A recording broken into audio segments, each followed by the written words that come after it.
Episode 31. Here we go, and I hope you have a healthy appetite because my guest today is, I'm going to call him Big Chad Ward because his personality is big and he is a big boy as well. If this guy gave you a bear hug, you might just disappear into his arms.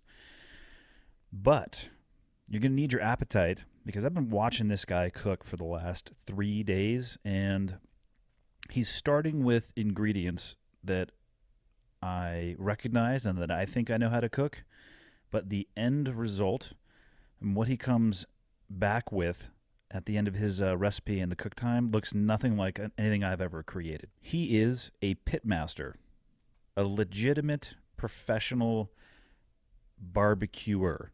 Or I don't know if barbecue person. I don't know the right way to say it. All I know is that everything that I've eaten that he has cooked has been amazing.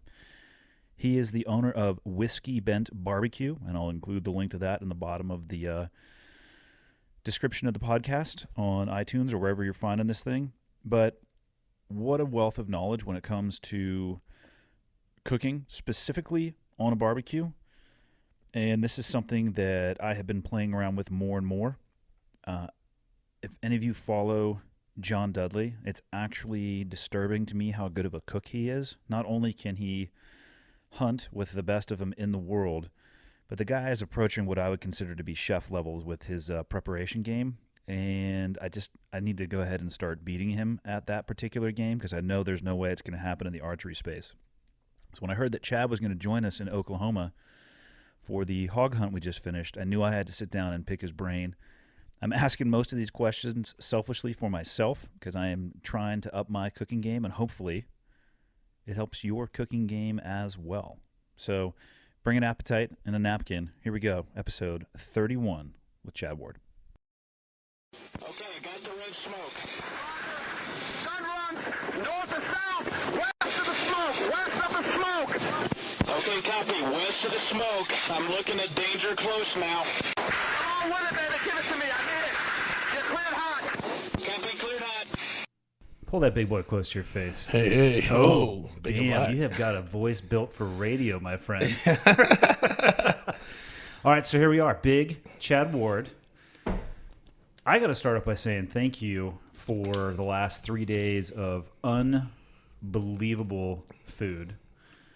My pants are a little tight right now because I've been eating. Actually, they're not because the stuff is so good that I'm not overdoing it. Plus, I've been chasing our food Yes. around for the last 3 days. But man, you have thrown down quite an assortment of food.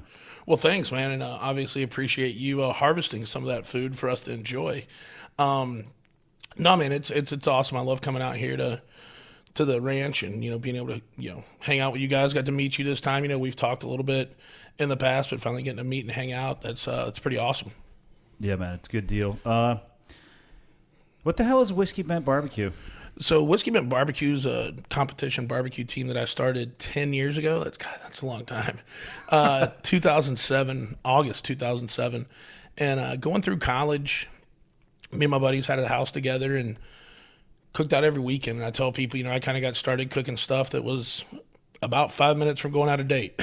Whatever they had for, 40, 50, 60% off, that's what I cooked on. And after I graduated college, Where'd you go to college? Not I went to Florida Southern College. It's down in my hometown of Lakeland.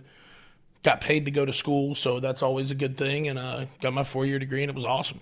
How'd you get paid to go to school? I had a bunch of state-based scholarships, and then they gave me a full ride academically. So Yeah, Dudley was giving me some inside dirt on you. You got a little horsepower in between the ears is how he described it. well, I appreciate that. I try to keep this barbecue persona up so I don't have to from time to time. But no, it's fun.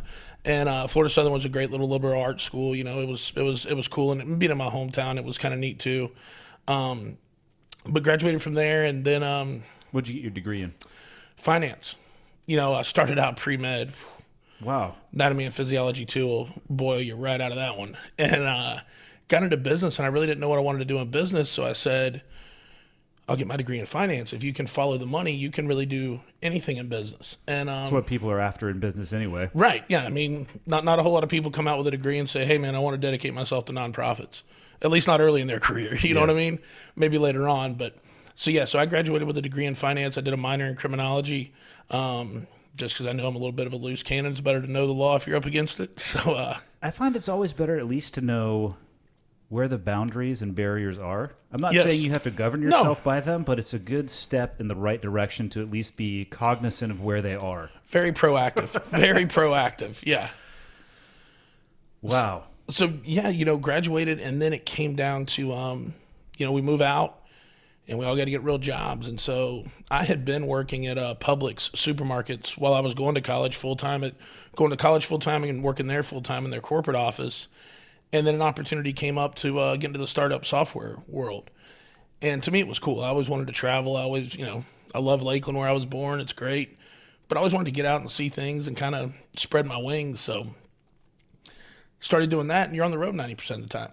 In software. Yeah, software consultant. So they're contracting you out. You fly out, Sunday night. You fly home Friday night. So you're pretty much home Friday, half a day, or Saturday, half a day Sunday. You don't want to have all your buddies over for a rager, So my buddy Jared Hatcher that I lived with was doing the same thing I was doing, and we ended up having a short week and ended up one Saturday night getting together at my house. And we're like, dude, we got to get the old band back together, figure something out. We can't have cookouts every weekend, but we got to do something. And in Lakeland, it's been the 22nd year of it this past year. There's a barbecue competition called Lakeland Pig Festival. And Jared goes, well, what about these barbecue contests? Maybe that's something we could do. And we're like, all right, let's figure it out. And so his grandfather had just died. He inherited this huge, smoker like you're using for like feeding a neighborhood. It's not later to be learned. Like the size of like an oil drum, basically, or yes, even bigger? yeah, but so oil drum, but on its axis. Wow. So with a rotisserie and everything, I mean, it's built to like cook 60 pork butts at a time. And so 6-0? 60, yeah. Okay. I might have to put up a picture of a pork butt just to give people some Yeah. reference to size. That's not tiny. No, that's 600 pounds of raw pork, yeah. Wow. And so we're like, man, we've got that. We can go to contest. Everybody says our food's the best. When we feed them, tell you about that later. and so we're like, all right, now we need to come up with a name. So we're having a couple of cocktails, sitting there and listening to Country Gold Saturday night. And Hank Williams Jr. Whiskey Bent Hellbound came on, and I said, what if we drop the Hellbound so we can do church caterings, and we'll call ourselves Whiskey Bent BBQ? And so it kind of started there, and we went. I always tell people the first 2 years we were a drinking team at a barbecue contest, and our first contest was August of 2007 down the road in Kissimmee, Florida, and we were in the amateur division. There were 9 teams. We finished 7th and lost to a troop of Boy Scouts. I mean, let's be honest, though. Boy Scouts can throw down sometimes. Dude, they were there getting their cooking badge, and we were just getting embarrassed. Oh, boy. But there was something about when we went out there, man, the camaraderie, the people. It's like, it's became a second family for me, and we stayed with it. And one thing we learned kind of after those first 2 years was we can still go out, drink, have a good time, but make that second and trying to win first. And since then, it's been awesome. So I've watched, because there are many of them, cooking competition type shows on TV, but I also have enough experience in that world to know that the vast majority of the stuff ends up on the editing room floor. So you're getting, Yes. I mean, on a 30-minute episode, what is it, maybe 22 minutes of content? Yep. And the competitions, are they all day or are they all weekend? They're really all weekend. You'll show up there. A lot of guys will even start showing up on Thursday night, and they'll kind of have a big get together, throw down Thursday night. Other teams will start rolling in Friday morning, but Friday by noon, usually everyone's there, and so you have to get your meat inspected so that they know that it hasn't already been injected or rubbed or anything of that nature. And you know what you're going to cook prior to going there? Yes, great question. Every barbecue competition sanctioned in the KCBS or the Florida Barbecue I Association. love the fact that they're sanctioned barbecue Yes. events. Yes, is chicken, pork ribs, pork butt, and brisket. So most guys on chicken will cook either drums or thighs because they're dark meat and they're more forgiving. Yeah. 90% of the guys cook St. Louis style ribs over baby backs or full spares. Everybody cooks pork butt and everybody cooks brisket. So you have to cook all 4 of those at a competition? If you want to win a grand championship, yes. And that's where the main money is. So let's say at a contest, grand champ will usually take $2,500, and top category, whoever finishes first in chicken will get $400 or $500. So you want to cook all four, so that hopefully when they take those four combined scores, boom, you're grand champion that day. And how many people are on a team? Man, there's some guys that are warriors, and they're one dude. They're solo teams. I've got one of my mentors down in Florida, a guy named Rub Bagby. Rob's cooked by himself for. Is his first name actually Rub? It's Rob, but Okay, I was going to say, because that would be the biggest coincidence ever. yeah, that's an awesome one. So, but him and my buddy Matt Barber, those guys are one man teams, and I would say your average barbecue team is 2 to 4 people. That's not a lot of, even if you win, that's not a lot of money to cut, even 2 ways or 4 ways. So No, the reason I ask is it seems almost like it's more something you're passionate about versus something you're going to get yep. famous or make a ton of money doing. Yeah, no, that's really a great part of it. I mean, I bet there's less than 10 guys out of 7,000 teams that solely based off competition barbecue winnings show a profit. The rest of it is, you're absolutely right. It's a passion. It's Because you got to buy all that meat too. I Yeah. mean, there's cost before you even show up. that's why, and some of us are super fortunate. It costs an average unsponsored team with no help, depending on how far you travel, anywhere from $1,000 to $1,200 a weekend to cook a competition, because you're not cooking a Walmart brisket. You're getting a Snake River Farms or a some type of Wagyu brisket if you want to be in the running, and that's anywhere from $175 to $225. Wow. And then the Boy Scouts beat you. That was pre Wagyu brisket. That's crazy. Yeah. So what ends up on the cutting room floor of those shows then? Because it's basically, from what I can tell, it's the same, I guess, pun intended, recipe for the TV show. Yeah. Hey, welcome to the show. Here's what you're cooking. They show the stressful moments. Yep. And then 10 minutes later, everything is cooked and they're judging the food. Yeah. So what is not shown on that? Anything that's not dramatic and increases ratings. Like I was on Chopped, and when I was on it, nervous the night before, literally I just sat in my room sipping whiskey and sharpening my knives. I sharpened my knives for 3 hours. And so At some point, don't they start getting duller? no kidding, Andy.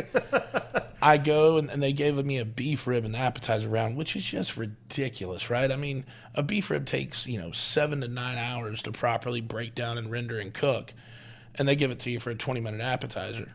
So I go to open the bag that they're in, and the point of that knife clips my finger, and you already got your adrenaline pumping, heartbeats up there a little resting bit. heart rate of 150. Just And then they had just went through like 5 minutes before we go live. Now, if you cut yourself, and I kind of looked over at my buddy Ken, I'm like, you cut yourself on national TV, dude. You just need to pack your stuff and go rookie home. move, get out of here. And there, literally, I am 90 seconds into it, having to decontaminate and change everything out. But yeah, it's a lot of that, and obviously they covered that.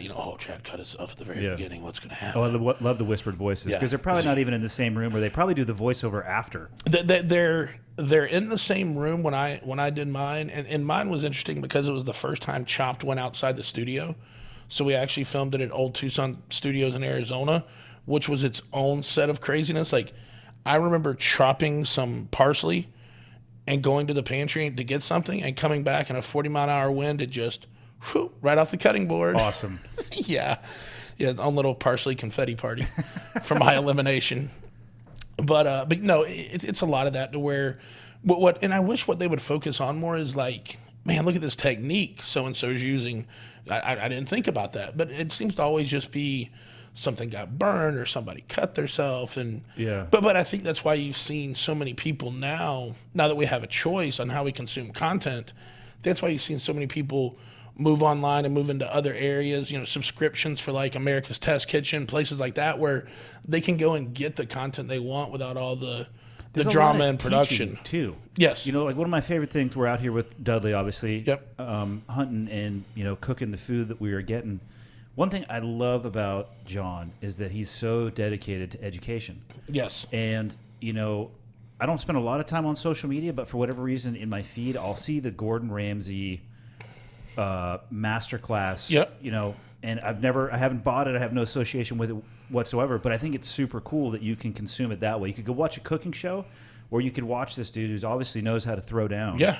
Teach you some basic stuff. I actually think I'm going to buy it just because I want to, like, after being around you guys, I need to up my cooking game. Well, and a lot of times too, it's, you know, and I feel like sometimes when it comes to, I don't consider myself a chef. I consider myself a pit master. Me too. That's what I consider myself. I like it, dude. That just sounds so much stronger. Yeah. But, you know, I think a lot of things that are intimidating about, you know, chef type things is a lot of it's the vocabulary, a lot of French vocabulary. And etiquette, and you got to have all these tools. It is overwhelming. Like, I don't know anything about sauces. I don't know how to make, I mean, I know what a reduction is, but I don't. I know I drive my wife nuts because for years, you know, I had limited choices for food.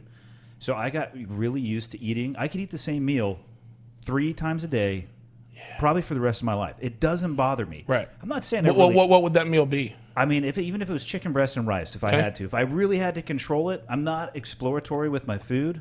And I'll just say a lot of the destination locations I traveled to didn't get 5-star ratings. So I'm not eating the local stuff. Like I've tried before, and I was doubled over for days. So if I can, I mean, I'll literally survive off of beef jerky and an apple if I can. And speaking of beef jerky, what'd you think about that Traeger beef jerky last night? I already stole 2 of those rubs, just so you know. But I made eye contact with Tyler as I did, so I think it's clean. I was just like looking at him, like nodding my head, like Yep. He's like, yeah, go for it. But it just, and then to me, temperature of food, like this drives my wife nuts. I will eat cold food, and she's just, put that in the microwave. It's going to taste better. And I can't do it because she's telling me to. Right. Because I probably would taste better because she says it changes the molecular structure or whatever it does. But I'm just so used to and did that for so long that I think it's time. It's time to up the game for sure. I love it. Well, it's crazy. I mean, so watching, there's a couple different guys out here cooking. Everything comes to the end state of being utterly delicious. But the route you guys took to get there, to me, is what's interesting. Like, I like the grill aspect of it. To me, the grill is cool because I like turning it on. I like being out there. I like the noises that it makes. Yeah. And I like the fact that the smoke is outside instead of inside. Sure. You know, it makes my house smell better. But, man, there's so much to learn. So how did you get attached to Traeger? Because you did competition barbecues for a long time, right? I have. And so I started a brick and mortars in an online store in September 2013. You still have it? Yeah, still have it. Whiskey Bent Barbecue Supply in Lakeland, Florida, 4,000 square feet, 125 different rubs, 75 different sauces, 16 different varieties of wood. Wow. 12 different flavors of pellets. Yeah, we try to really be that kind of candy store for people that like outdoor cooking. And we're a Traeger dealer, Big Green Egg dealer, and Napoleon on gas grill and charcoal. So we found brands that we like, and we've stayed really committed to them. So I got fortunate enough that one of the VPs, a gentleman by the name of Luke Edgar at Traeger, saw my weekly radio show, and ran into Denny, which our senior vice president said, Denny, you got to talk to this guy, like super. He just looks like he'd be great for the brand, and they had just acquired Traeger 6 months before this, and then he just happened to be coming to Florida to go on vacation and came by, and we chatted for 3 or 4 hours, and told me about the product changes and what they were doing, and I said, well, I'd love to, we'd love you to come on and be a part of the pro team, and we'd love for you to carry him here in the store, and so we kind of started that way, and then about a year later, the Traeger guys always knew if they're in town, like, we're not going to go out and eat. Like, why would you? They bring over the whiskey. I usually get with my meat sponsor, Mass Purveyors, and get some meat. And, we just have a nice dinner. And a gentleman by the name of Sebastian, we call him Seabass, says, dude, have you seen this new director of marketing for barbecue job we have?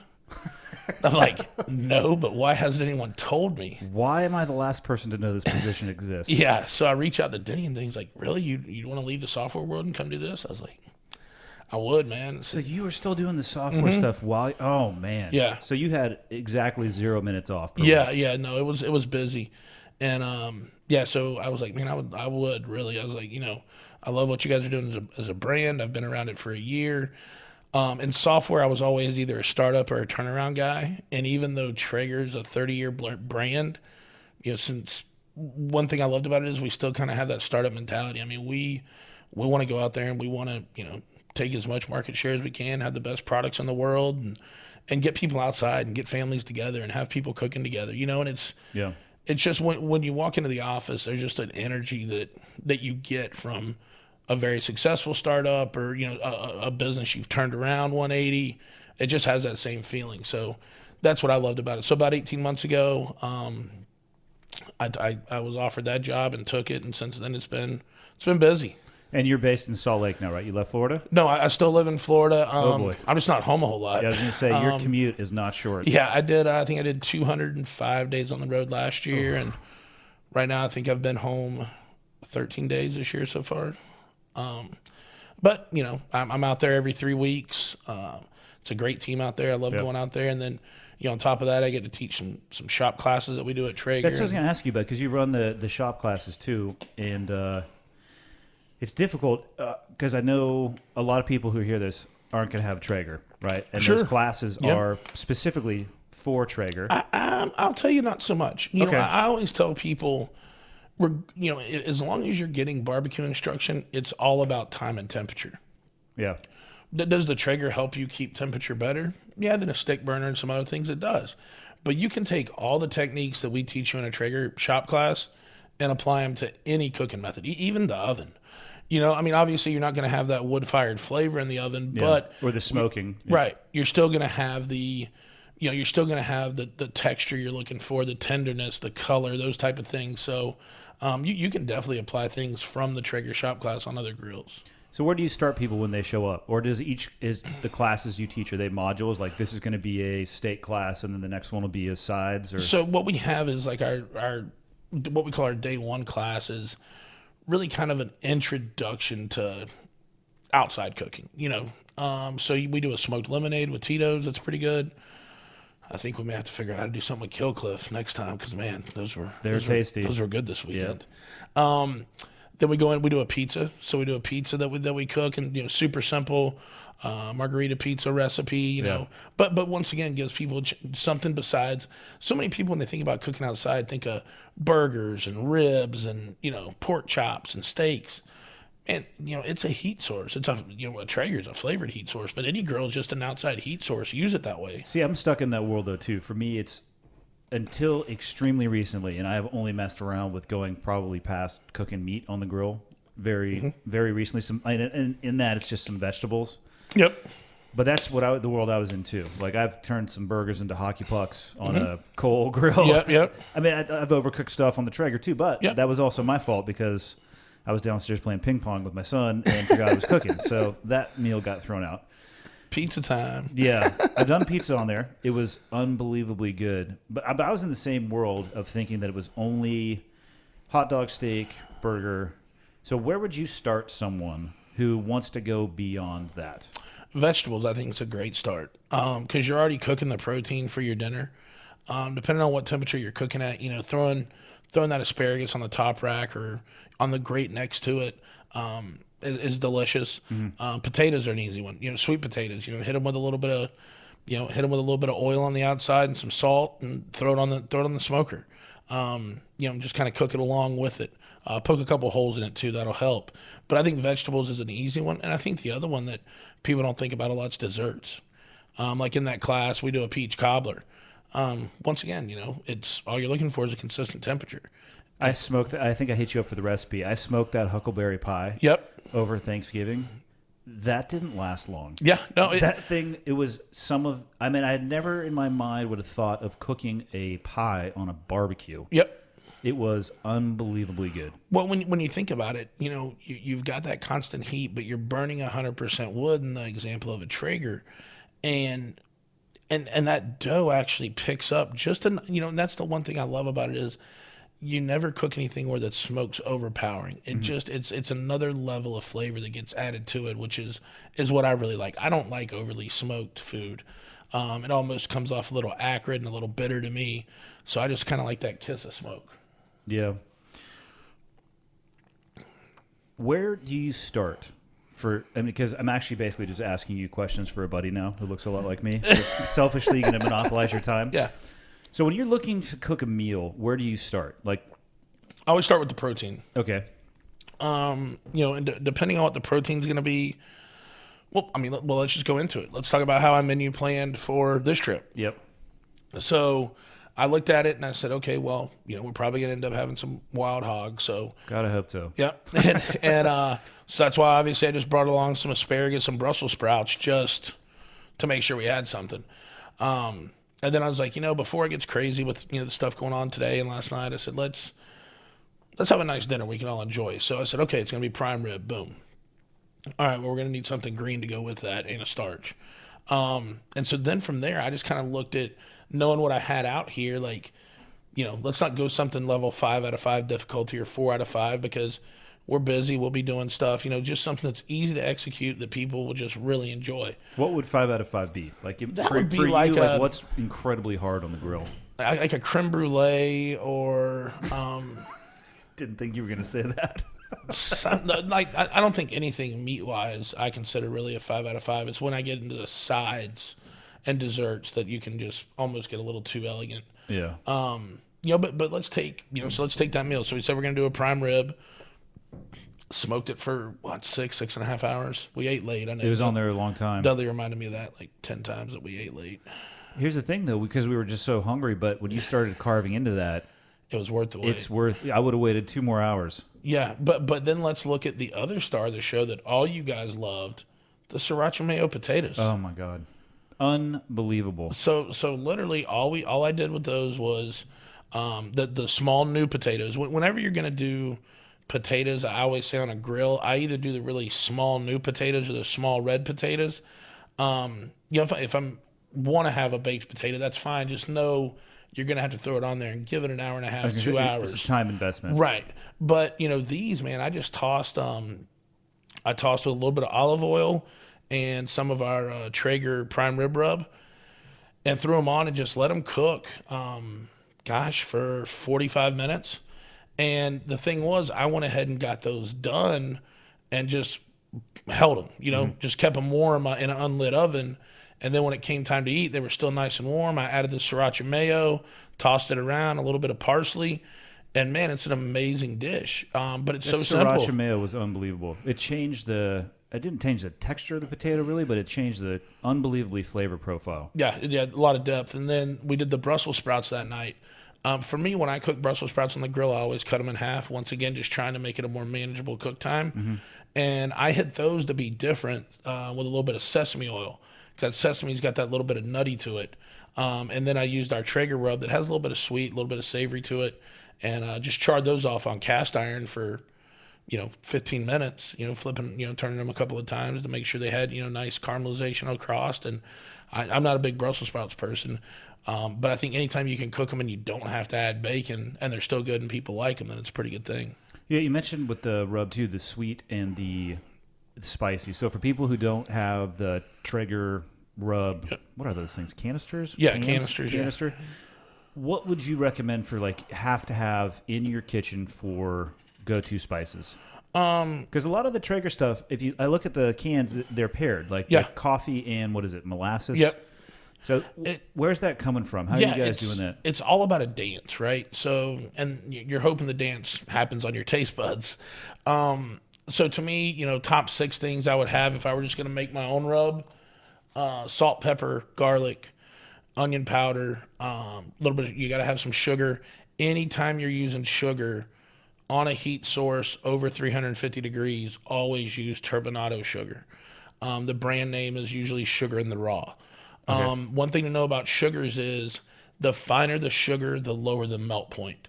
So if you take a really fine brown sugar and put it on a slab of ribs. Yeah, it's going almost immediately, right? It's just... you start seeing all these little black spots because it over caramelizes because it's such a small granular of sugar. So your larger pieces of sugar just have a higher melt point. So always use turbinado sugar. And then I like to look at cinnamon can be interesting. If you're one of those people that goes to the spice market, Vietnamese cinnamon's really interesting to kind of add into that, savory block. That would probably be the majority of my go-tos.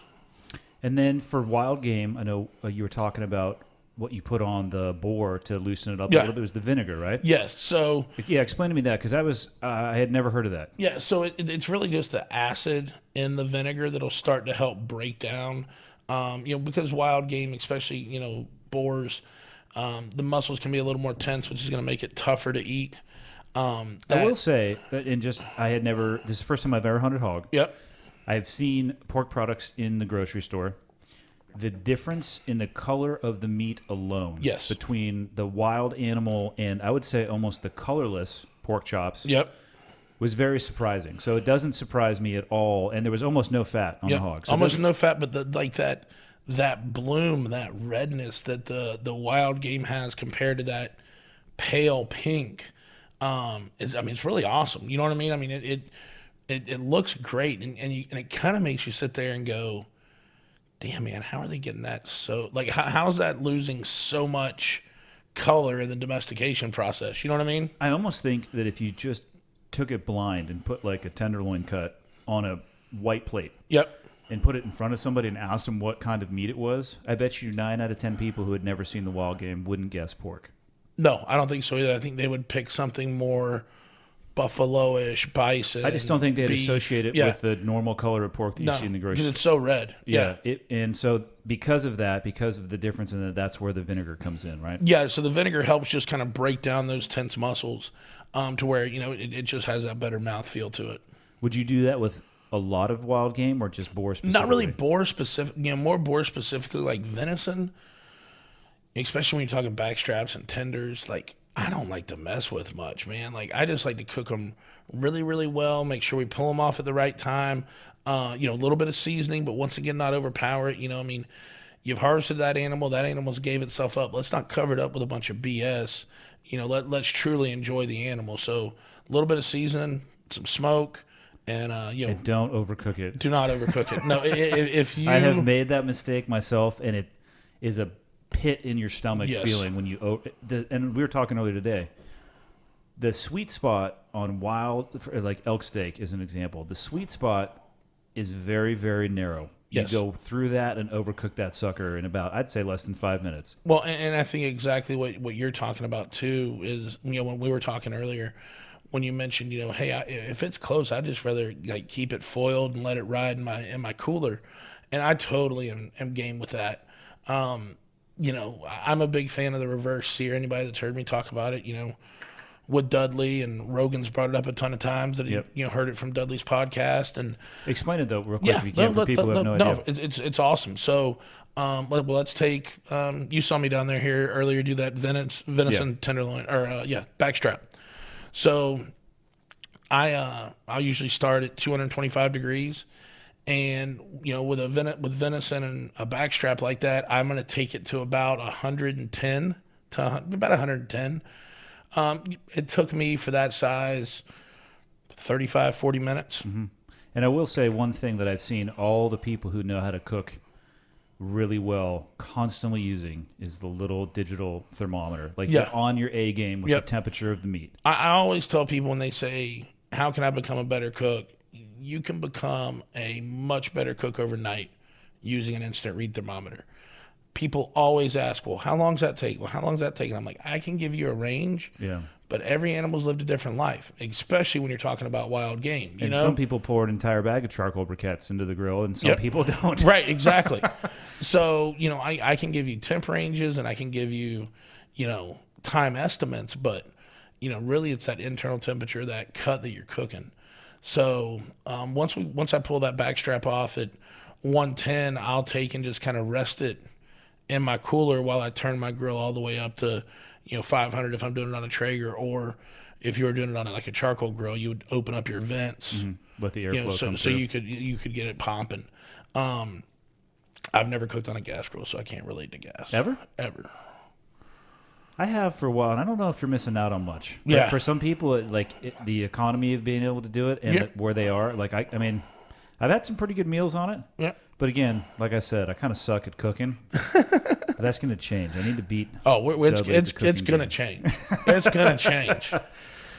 If So- I got to become your cooking Sherpa or not, we're gonna make it happen. Oh, I'll listen to what you say when it comes to throwing down meals. It's something new and challenging. In this, I was listening to Dudley talk today because obviously people don't know what we're doing out here other than hunting. You guys are shooting a Yeah, we're shooting advertisement. Yeah. So we've had a lot of advertising in the past that you'll see late night and on a bunch of TV where we're educating folks on Traeger, and I'm fortunate enough to be on the new one that they're doing. Dudley, we've got a great section with him talking about the outdoors. And I loved when he was talking why he hunts. The interviewer was asking him why he hunts, and part of his answer was because I want to do something awesome with the meat. So he's thinking about the cooking before he even goes out into the field, which I started thinking about that. I was like, damn, that's the way to go. I mean, that's exactly why we're doing this in the first place. Yeah, I'll tell you a real quick story on Dudley, then we'll get back to finishing this reverse sear.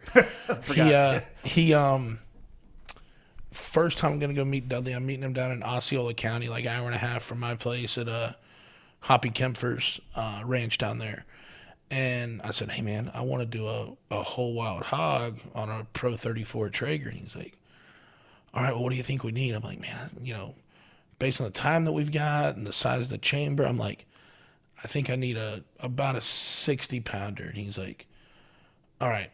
I'll be right back. And with the head off and everything, I'm like, yeah. And mind you, I don't really know much about Dudley at this point, except like he's tall. He's this outdoorsman that's pretty good with a bow. Yeah. And I'm talking to one of my friends. I'm like, dude, I've never 24 hours out, put in my meat order and the guy's going to go harvest it. You know what I mean? And so it's certainly not the grocery store. No. So literally that night, we had this conversation in the morning. That night after the evening hunt, he texted me this picture and it's got the head off and he's measured it out and he's like, I think it's perfect. I'm like, oh, fits like a champ. But yeah, so he is obviously thinking about it from the beginning. Yeah. And he's good out in the field, man. Yeah. All right, so reverse sear, finish it off. Yeah. So after that 225 for 30 to 40, 35 to 40 minutes, wanting to get to that 115, 110. I take it, put it into usually a hopper is pretty easy, like a Yeti hopper. That's what I use too. I'll put it down in there, crank my grill all the way up to high. Once it gets to 500 or what, if you want to go higher, if you're doing charcoal, that's fine. I'd let the grates get hot 3 to 5 minutes and then throw it on there and get that sear on each side. If you want to get a really hard sear like I did today, I use the cast iron griddle. So once I was going to say, I've seen a lot of people do it they'll hopper it and then bring it inside of the stove. And do it cast iron, yep. And they most people I see are heating up just grass-fed butter. Yep. Same theory, heat it up, both sides. It kind of all depends on how hard of a sear you want. Dry cast iron will give you a much harder sear than a wet cast iron. But that makes sense. Same deal. They're both really good. But yeah, grass-fed butter is a huge one that people throw in there. And then just boom, sear it off. And what you're looking for when you sear it off is I'm usually, depending on how thick it is, 2 to 3 minutes each side. I like to pull it off around 124, 125 degrees. And then once again, pull it out, tin it with some foil, get it back in that Yeti.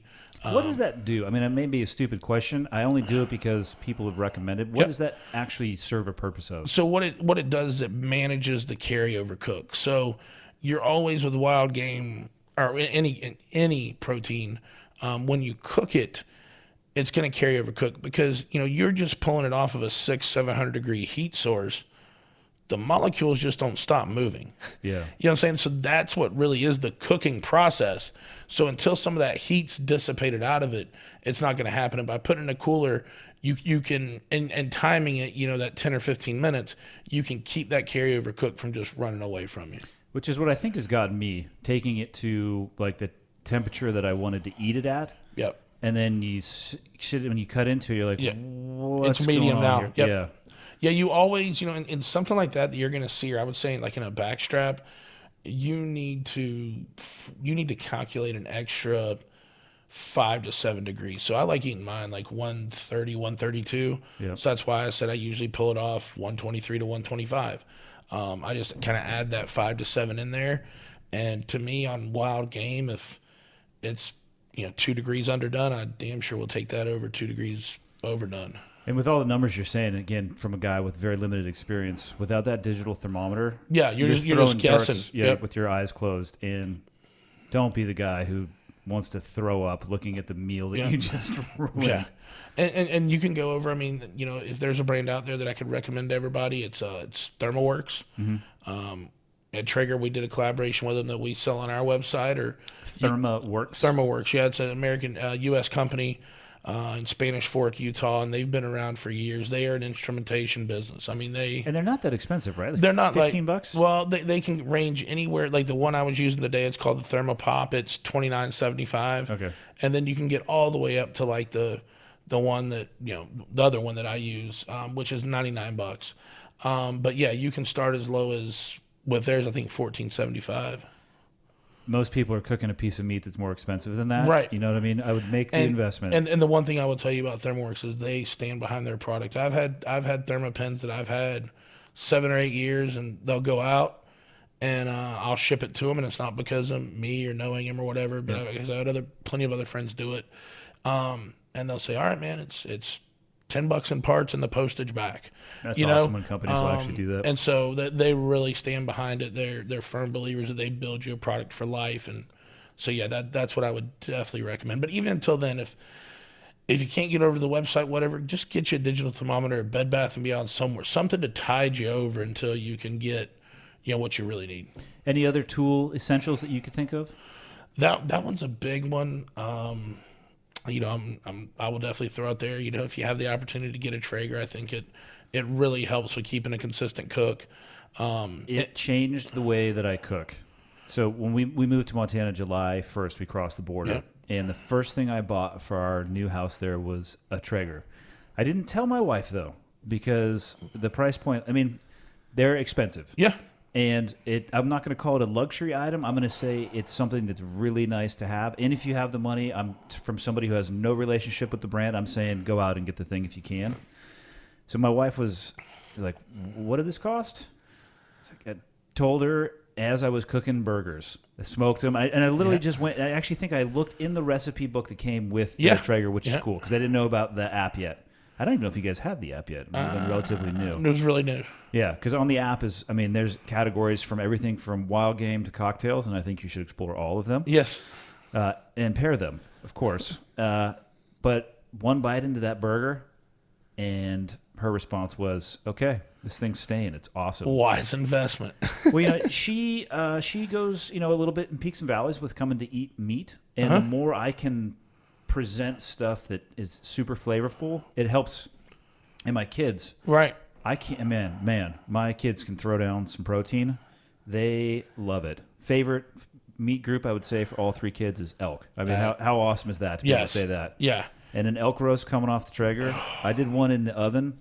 It wasn't bad. Mm-hmm. But again, I think I overcooked it a little bit. And that's probably a common theme with my cooking. But if you follow the recipes and put the probe in there with the alarms on that thing, it's pretty hard to mess up. No, I completely agree. And, and that's one thing, too, to remember, like on, the Pro Series and the Timberline Series of the Traeger is you have a temp probe that we give you. And I always say that's a great yardstick. And then I like my instant read once I see, it's around 110. Let me get my instant read out and take a hit. It has to be more accurate because those things that are built to stay in the heat like that, Yep. I mean, they're built to stay in the heat Yep. with probably a secondary purpose of measuring temperature. Yes. That's the way that I look at that. Yeah, no, that's a very good point. So a grill, a digital thermometer. What do you think about cast iron? I think cast iron's great. Obviously it allows you to add a little bit of sear to things. And also I think it'll make you do more vegetables, desserts, cobblers, things like that, because now you have a vessel that it works really well in. And those things last forever. Yeah, no, and take care of them. I mean, it's super simple. I mean, when you get done using it, clean it out with a paper towel, hit it with some oil. Yeah. I usually still have my Traeger going, so I'll clean it up, hit it with some oil, put it right back in the Traeger for maybe 10, 15 minutes, kind of let that oil just kind of bake back in. And does that help with, people call that conditioning yeah. the pan? Yep. Yeah, I got a whole freaking universe in front of me that I got to figure out. So, I know you got to catch a flight pretty soon. We're coming right up to the 45-minute boundary. So where can people find and follow you? So people can go Instagram, Twitter, Whiskey Bent BBQ. And then if you want to go online, Whiskey Bent BBQ Supplies, my store, and where I kind of list my events and stuff like that and anything you need. But that's kind of the best way to get a hold of me. And I try to be pretty active on social as far as if you have a question, you reach out to me. I mean, if you take 2 seconds of your day to reach out to me, then I can definitely give 2 seconds to to answer your question. Has Dudley drug you out hunting yet? Yes, Dudley took me hunting. Oh, he told me you were sitting on a Yeti with a crossbow. Yeah, with my loudmouth shorts on. It was awesome. What did you end up getting? I ended up I smoked like about a 70-pound hog, and literally from the time I dropped it till me and John were serving it to people at Archery Country was 9.5 hours. It's hard to. I mean, that's what happened the first night too. It's Dudley. We brought the animal back, did all the skin of the animal, got the animal, cut it up to pieces, and he was seasoning that thing, and it was on the initial smoke setting within about 2 hours. Yep. And then you took over because he and I were investigating the bottom of a Tito's bottle, making sure that it was still there, and it is, in case people were curious. Along with a few more. Yeah. No, we definitely had a good time out here, man. I'd love to get you out hunting some more too. Yo, I would love to. You know, to me, it's something that I did a little bit of it growing up, and then kind of life just got busy. But you know, how can't you love being out here and you know, and just you know, stalking and hunting and just you know, enjoying nature? No, I'd love to. I don't know what I mean. I don't know if there's any truth to it at all, but I honestly think it tastes better when you had to work your ass off for it and crawl around, you know, and you had your hands involved in just about every phase of the I mean, I don't know, probably physiologically tastes the same, but to me, you know, placebo effect, whatever it is. A little sweeter. Yeah, it really does because you sit there. One of my favorite things to do is talk to the kids about where the elk came from and everything was involved. And now all three of my kids are like, "Hey, Dad, you think I could get a bow?" And my response was always, you gotta say that when we're at the dinner table in front of Mom, so I can justify this. If I just go to her and say they need a bow, she might not believe me. But if you say you would like a bow and we're both there, your odds are better. Much better. Yes. And Absolutely. also say Dad needs a Ducati while you're at that. I love it. Well, right on, man. Thank you again for all the cooking you did the last few days. Oh, It was yeah. great to meet you in person, and I'm going to keep using you as my personal recipe resource. Not, dude, anytime, man. That's why I always tell people, you know, they're like, man, I hate to text you. I'm like, man, it's what I do, and I've always got my phone on me, man. And plus, man, I just love getting the pics back or the text back, yeah. like, oh, dude, it was so awesome, man. Thanks so much. good. Like, dude, that means the world to me. And just, you know, being able to watch people grow and become better cooks, I mean, that's awesome. Yeah.